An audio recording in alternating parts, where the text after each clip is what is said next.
It's time for this week's Parting Shots. In times of crisis, societies look to sports to make things better. And who would have thought the sports hero we needed would be the losers of the Super Bowl? See, had the 49ers won the Super Bowl, there probably would have been a parade. Parades typically draw hundreds of thousands of revelers jubilantly packed on top of each other. But while the 49ers and Chiefs were playing in Super Bowl 54, the Wall Street Journal reported doctors were working on the UC San Francisco Command Center to fight the coronavirus. This was when the first cases were being reported in Northern California. They were ready to accept patients the next day, and there were 2 of them. At that point, most Americans were unaware of the peril of COVID-19. There would have been no reason for most to stay home while the home team won its first Super Bowl in a quarter century. And that could have caused a catastrophic outbreak. We've seen in Italy how a soccer match amplified the spread of the virus. We've seen in America how even a funeral could devastate a small town like Albany, Georgia. What would have happened in San Francisco? Luckily, we'll never know. Any Niners fan upset with Jimmy Garoppolo for missing Emmanuel Sanders in the fourth quarter should rethink things. That miss might have saved the city. And we might save more by realizing how perilous our situation is and how dangerous it is to go outside even one day too soon.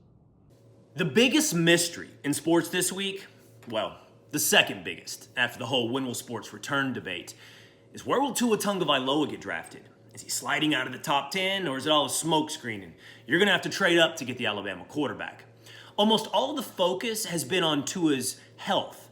But I think the real question, the one which should provide an answer that determines his draft stock, is how much of his success is his. We know quarterbacks have to be put in the right situation to succeed.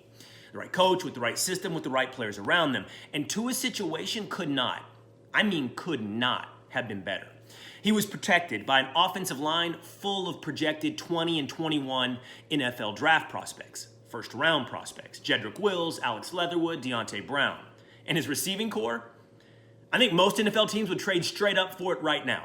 Jerry Jeudy, Henry Ruggs, Devontae Smith, Jalen Waddle, all first-rounders. He had one of the best running backs in the country in Najee Harris, and greatest college football coach of all time.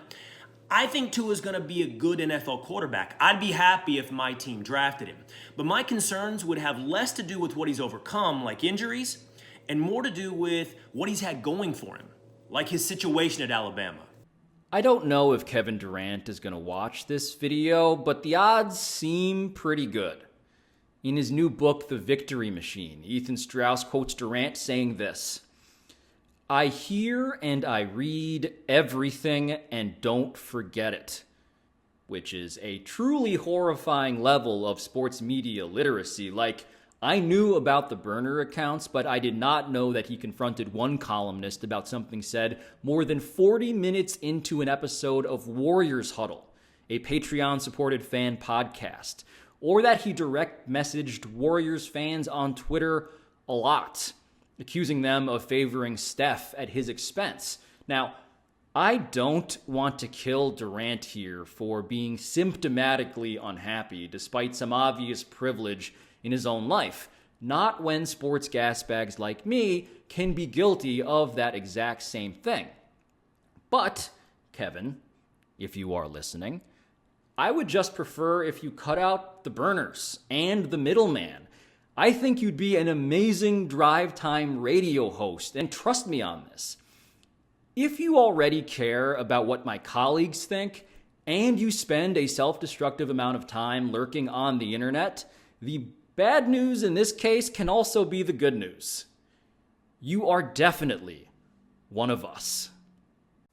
Next week, the NFL draft will take place, and it's going to be a different kind of draft. A draft for these strange and scary times. No hugs from the commissioner, no nervous waiting in the green room, no big parties in the players' living rooms. Millions will be tuning in. Who knows if more will be watching because there's been so little to satisfy their sports cravings for weeks, or fewer because there are bigger things to worry about.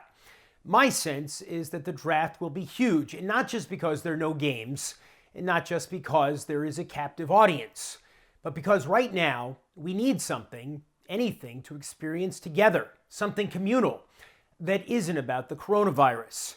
The draft, in its way, is always about hope, the hopefulness of the fans, the players, the teams. It's a bet 255 bets to be exact on the future. And that's what will make this draft must-see TV for so many, maybe more than any game could. What we all need right now is to be able to believe in the future. Thank you for watching ESPN on YouTube. For live streaming sports and premium content, subscribe to ESPN+.